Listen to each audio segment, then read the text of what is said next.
Сьогодні ми роздаємо дуже-дуже смачний суп. Із бурячком, із макароном. Ароматний, гарний, дуже смачненький суп.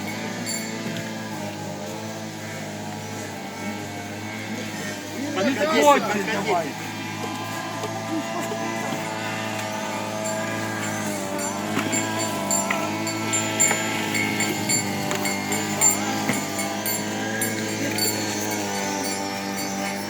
Так що ти ставиш? Давай став та й.